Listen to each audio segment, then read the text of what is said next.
Shame and guilt often have a negative connotation associated with them, especially if you came up in a religious background. And in our episode of Dan and Can, the podcast, we talk about this and how it was used against us a lot of times. Things in our lives that we would try to explore, maybe we tried to grow ourselves or learn, and shame and guilt would be put upon us for trying or stepping out, or if we didn't obey the first command of the leaders in the church, or if we fell short of a tithe, shame and guilt laden upon us. And just the messaging that came out. I remember a pastor saying that if we didn't leave the church and we're walking in the parking lot with heavy hearts because we were so convicted, shamed, and guilted, then he didn't do his job that Sunday. That was their purpose, to lay this on us, to make us beat down and just feel horrible about ourselves so that we'd come back again to try to get uplifted. But shame and guilt don't have to necessarily be bad things. As we talk about in the episode, Candy came up with a great point.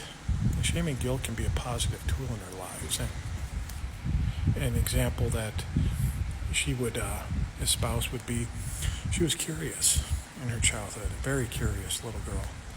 And that was just taken away from her. She was shamed and guilted to that. Curiosity is what killed the Christian, as we always say. Their parents and teachers and everything else would be like, don't be asking so many questions. You need to be quiet and just listen and obey.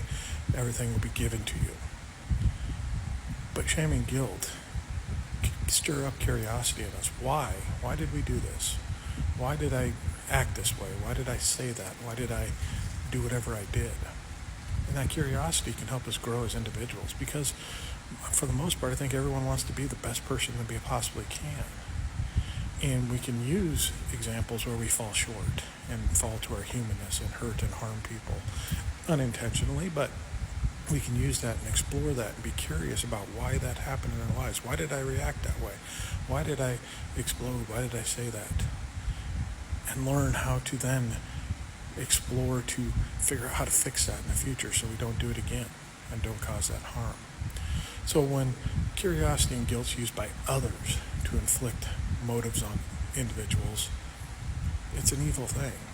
But when curiosity and shame and guilt are used by the individual to help grow themselves, it's a valuable tool. And it's a good thing to decipher in this world. Check out the episode. We rebranded, doing things a little different, and just a little funner, and a couple games in there and stuff like that, and just kind of having conversations about life as we're experiencing it. So check it out.